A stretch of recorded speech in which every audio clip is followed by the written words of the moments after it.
Здравейте, треньори, и добре дошли в нашата виртуална зала за тактика. Днес ще се потопим в един от най-критичните моменти в баскетбола – бързата атака на противника. И ще си говорим как да превърнем този на пръв поглед хаос в нашето най-силно защитно оръжие. Да започваме. Ето го и нашият план за действие днес. Първо, ще разнищим заплахата. Какво точно е бързият пробив? След това ще видим двата главни начина да му се противопоставим. Ще влезем в детайли за първата и втората фаза на защитата.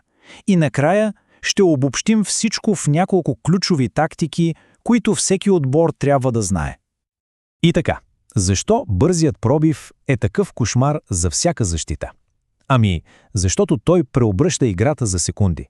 Току-що си бил в атака, а в следващият миг противникът вече ти вкарва лесен кош.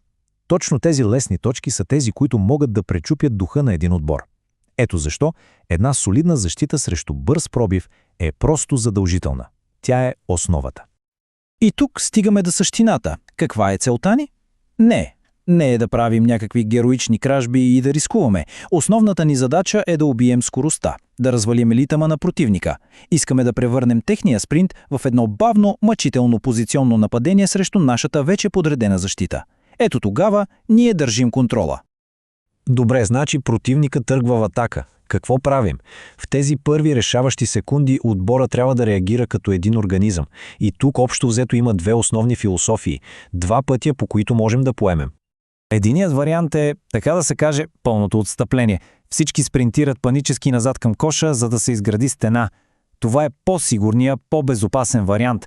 Другият е поетапното възпиране. Един доста по-умен и тактически подход, с който се опитваме да спрем атаката преди изобщо да е набрала инерция. Но истината е, че най-добрите отбори правят и двете. Те ги смесват, преливат едно в друго. Всичко зависи от ситуацията. Сега обаче ще се фокусираме върху по-сложният, но и далеч по-ефективен подход – поетапното възпиране. И тук всичко се решава в първите 3 секунди след като сме загубили топката. Това е златният прожолец. Моментът, в който можем да потушим пожара още в зародиш. И ето го и първият елемент. Вижте, това не са две отделни неща. Това е едно координирано едновременно движение. Докато най-близкият защитник скача върху играча с топката, с ръце горе, за да му пречи на видимостта, друг защитник вече чете играта и се движи, за да пресече първия пас. Това е нашата първа бариера. И тя трябва да е здрава. И това е цялата идея на първа фаза.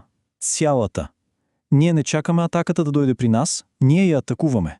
Целта е да убием самото начало, онзи първи пас, който стартира всичко. Ако успеем, бързия пробив е мъртъв още преди да се е родил. Трябва да сме проактивни, а не просто да реагираме. Разбира се, няма как винаги да спираме първия пас. И противникът играе баскетбол все пак. И така, топката минава центъра. Какво следва? Ами добре дошли във втора фаза. Сега битката се пренася в средата на терена. Тук мисията ни се променя. Вече не можем да предотвратим атаката, затова целта ни е да я контролираме. Защитникът, който е срещу топката, има една единствена задача – да не пуска противника през центъра. Средният коридор е магистрала към нашия кош. Затова с тяло и позиция го караме да ходи към тъч-линията, където е по-малко опасен. В същото време другите спринтират назад и затварят линиите за пас. Приоритет номер 1 – запечатваме средния коридор. И това, колеги, е златното правило. Абсолютното желязно правило на тази фаза. Не позволявайте на човека с топката да ви мине. Никога. Защото ако той пробие, цялата ни защита се срива като домино. Работата ви е да сте стена, да го накарате да отиде там, където вие искате, а не където той иска. Вие диктувате играта, не той. Разбира се, има и трета фаза. Това е най-лошия сценарий, когато сме по-малко. Например, 2 наши защитници срещу 3 техни нападатели. Това вече е висш пилотаж в защитата.